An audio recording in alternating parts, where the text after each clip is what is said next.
Hey everyone. Okay, so it's we finished day 16 and 16 of walking, and so want to make sure everybody's clear.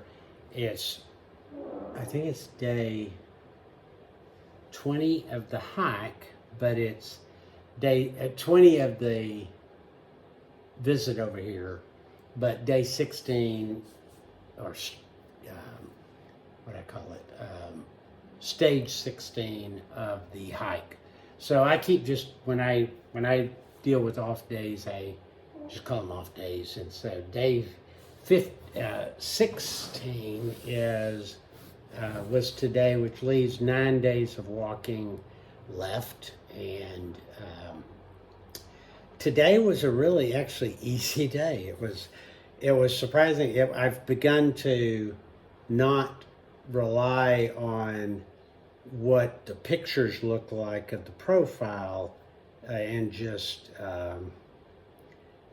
hopefully it's not too tough. Today was not tough at all.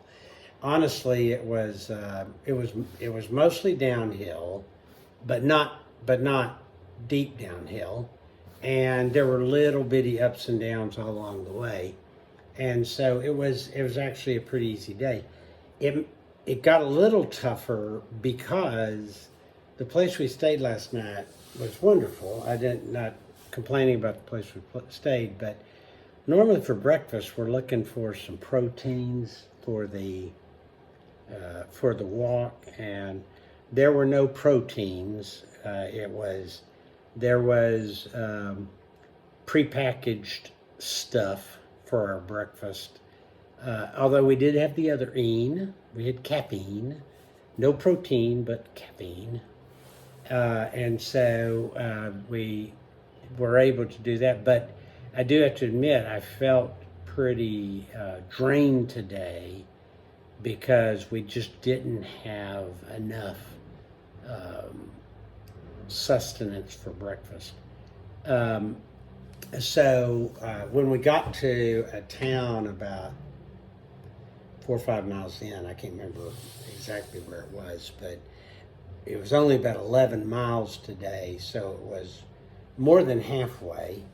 We got into a town and there was one open market, and we bought some salami and I bought some fruit, and was just taking in whatever calories we can get in so that we could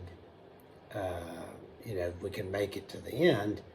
And none of us were struggling or anything like that, but you could definitely feel the difference in the fact that we didn't have a real good breakfast, and therefore the day was a little more just you felt fatigued all day. The hike was not difficult at all. So anyway, so we're in tonight. We're in Oroni. It was about 11, 12 miles ish, and took us about 3.5 hours. We got here and were able to go to a restaurant and eat some pasta, and we were definitely able to get a good meal once we got here. So that was good, and that kind of eased the hunger pains that were going on.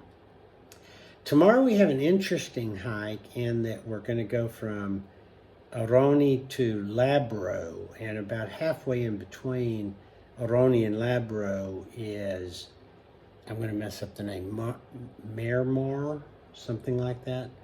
And it's the highest waterfall in Europe. And we approach it very flat, and then you have to climb up, and most of it's stairs, up to the top of the waterfall. Now, interesting thing about the waterfall is it was built during Roman times, and there was a valley that's above the waterfalls there's bugs, little gnats flying around, sorry. There's above the waterfall is a valley that back in the Roman times, we're talking 200-300 BC, that valley had a case or had an epidemic of malaria. And so the ancient Romans decided to drain this valley because it's very marshy. And they built this aqueduct to create this waterfall. The only problem is downstream, it ended up flooding some cities. And these two cities, I'd have to go back and read which they were, but these two cities went to the Roman Senate to get resolution of this because here this one city flooded another city because they were trying to get rid of malaria. So these falls only run at certain times during the day, and it's all because what happens is they open up a dam on this lake, and when that dam is open, then the waterfalls are beautiful. When the dam is closed, it's just cliffs. And so it's hard to determine exactly when you ought to be there. Supposedly, it's you can count on noon to 1 and 3 to 4 being the times that the waterfall is flowing. It's only about an hour and a half walking from here, so we're kind of debating on what time we're gonna leave. But then all the information seems to say that a lot of times during this time of year, it's running before noon and after 4, so we're kind of confused. So hopefully tomorrow I'm going to have some really neat pictures of this man-made waterfall that is the highest in all of Europe. So I'm hoping I get some pictures. If I don't, I apologize. Just, whatever happens on the way of St. Francis happens. So we're good. We're at Inneroni. We got dinner tonight. We just finished laundry. So all is good. My beard's getting a little heavier. So when my grandbabies, Braden and Ava, though they probably don't want to be called babies anymore, my grandchildren, Braden and Ava, are going to look at it and say, oh, Poppy's got some hair on the side of his face. And Rhett and Reed, I don't have any bunk beds tonight, so I can't promise you that this would be the place we would stay if we went and walked this together. So Rhett and Reed, just make sure, that doesn't mean we can't do it. We're just not going to have any bunk beds. So anyway, I'll sign off for tonight.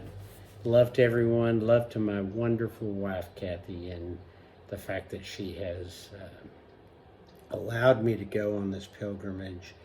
Miss my sons, talk to them on a pretty regular basis. Miss my beautiful daughters-in-law. So all my friends, Jim and Shar.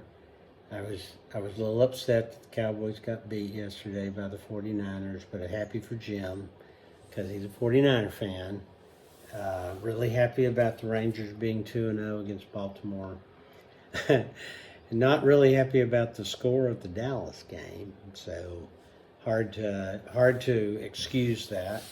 So anyway, keeping up with what's going on in the U.S.